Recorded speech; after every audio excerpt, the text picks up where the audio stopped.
नमः हरिः ॐ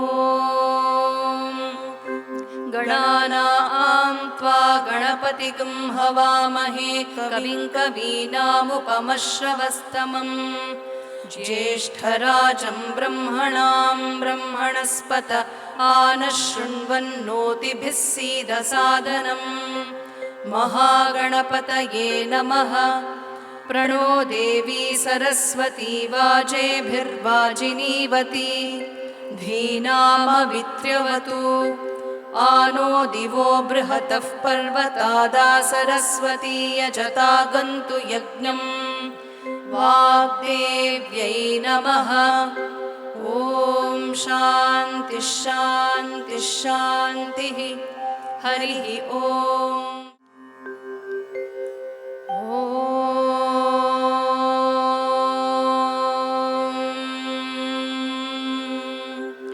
श्रीगुरुभ्यो नमः हरिः ॐ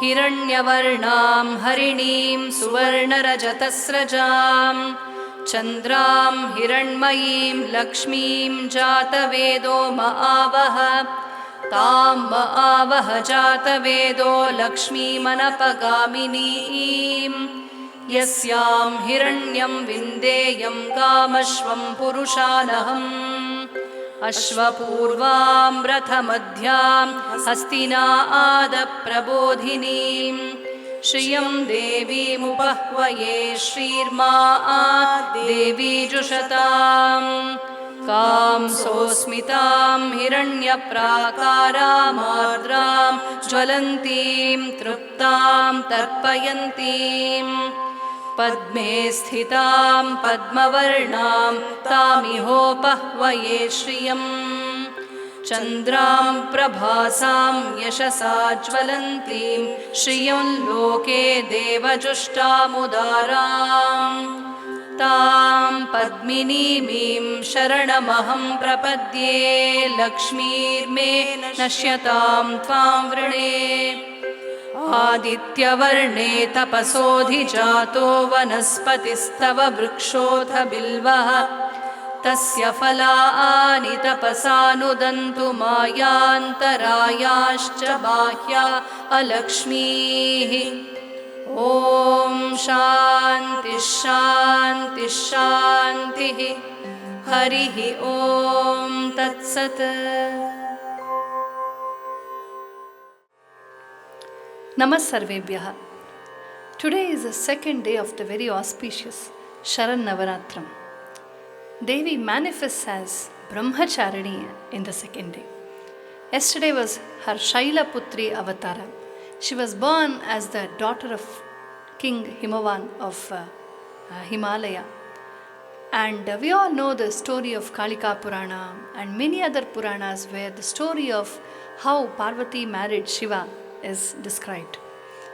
In all of the descriptions, there is one common thread that Parvati, the most beautiful, eligible, young teenage woman, bestowed with the best of qualities that a woman can have: beauty, learning, prowess, valor, nobility, humility, status, prosperity. She was a Rajakumari, the most eligible, beautiful young woman. With all that, her one desire was to marry Lord Shiva.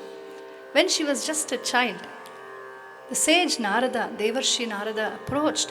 He gave her all the vidyas and told her that you are born to marry Shiva, and through you will be born a great Devata who will slay Tarakasura.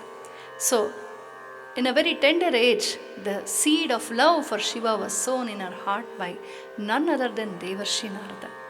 So this little girl, Shaila Putri, who grew into a beautiful young teenager, aspired to marry Shiva. And Shiva comes to Himalaya, to that region where Himavan's palace was there. He was engrossed in his tapasya. King Himavan was more than happy. He appointed his daughter to do all the services for Shiva.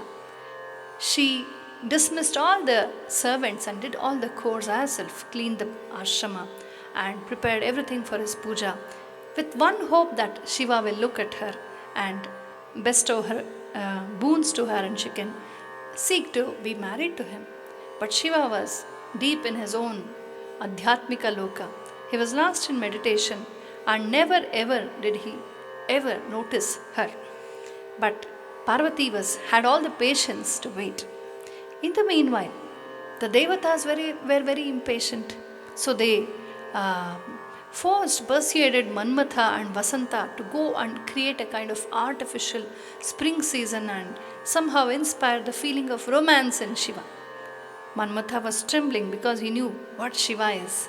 But somehow, for the Devata Karya, they all went there. And when Shiva one day was just opening his eyes, Manmatha shot his flower arrows on Shiva. Just then, Vasanta created an artificial spring season, and the cuckoos started singing, and there was a lot of fragrance. The flowers were blooming very unnaturally. Shiva was slightly amused and also curious about what was happening around. Just then he saw the beautiful young Parvati about to garland him, and for a moment, Harastu kinchit parilupta dhairyaha chandrodayarambam ivamburashi, he says Kalidasa. Just like when the moon rises, the ocean very slightly overflows. Similarly, the Shiva's heart began to overflow with love for Parvati. But the very next moment he realized that I am in a tapobhava. How dare somebody disturb me? He looked around. He knew that it was unnatural for him to ever get distracted.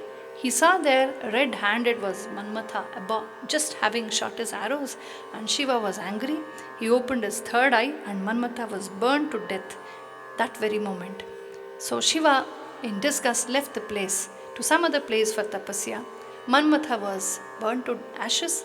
The gods were shocked. So was Parvati. Now Parvati was highly dejected. What wrong did I do?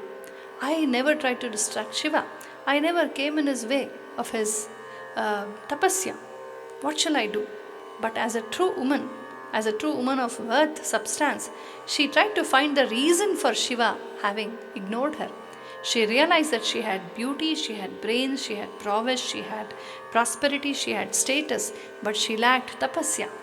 So she now went to the Gauri Shikhara, one of the topmost summits of the Himalaya, and performed rigorous tapasyas. Such austerities that even the sages were perplexed, and she performed very rigorous austerities, and Shiva had to come. He tested her patience, her tapasya, and finally he gave in to her. He agreed, he accepted her as his wife, so she became Shiva's Patni. We will see tomorrow how she became Shiva's Patni. So today she is Brahmacharini. She is clad in the white Bhag garments with Rudrakshamala all over her body, with a Japamala in her fingers, and with her hair locks tied up in a jata. She is in a fierce Ugra Tapasya Bhava, standing on one leg with both her hands held up in absolute Nishchala Bhakti. So let's meditate upon this beautiful Brahmacharini Devi today. May she bestow upon us the jnana that attracted Shiva towards her. Namaste. Sumanasa Vandita Sundari Madhavi, Sumanasa Vandita Sundari Madhavi, Chandra Sahodari He Mamaye. Sumanasa Vandita Sundari Madhavi, Chandra Sahodari He Mamaye. Munigana Vandite Moksha Pradayini, Munigana Vandite Moksha Pradayini, Manjula Bhashini Vedanute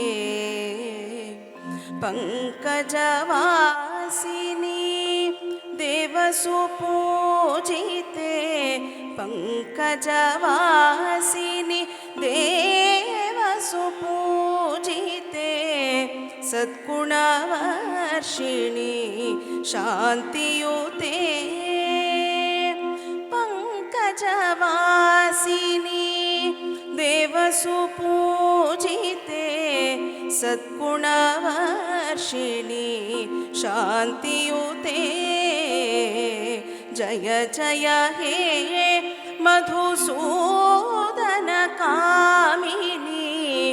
Adilakshmi सदा पालय माम् आदिलक्ष्मी सदा पालय माम्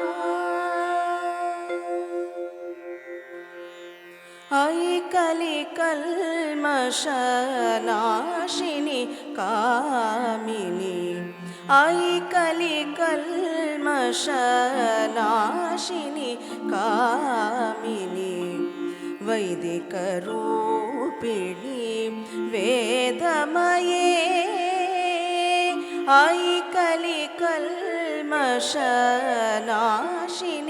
कामिनि वैदिकरूपिणि वेदमये क्षीरसमुद्भवे मङ्गलरूपिणि मन्त्रनिवासिनि मन्त्रनुते मङ्गलदायिनि अम्बुजवासिनि मङ्गलदायिनि अम्बुजवासिनि देवगणाश्रित पादयुते जय जय हे मधुसूदनकामिनी धान्यलक्ष्मी सदा पालय माम् धान्यलक्ष्मी सदा पालय माम् जय वरवर्षिणि वैष्णवी भार्गवी जय वरवर्षिणि वैष्णवी भार्गवी मन्त्रस्वरूपिणि मन्त्रमये सुरगणपूजिते शीघ्रफलप्रदे ज्ञानविलासिनि शास्त्रनुते सुरगणपूजिते शीघ्रफलप्रदे ज्ञानविलासिनि शास्त्रनुते भवभयहारिणि पापविमोचनि साधुजनाश्रित पादयुते जय जय हे मधुसूदनकामिनि धैर्यलक्ष्मी सदा पालय माम् धैर्यलक्ष्मी सदा पालय माम् धैर्यलक्ष्मी सदा पालय माम्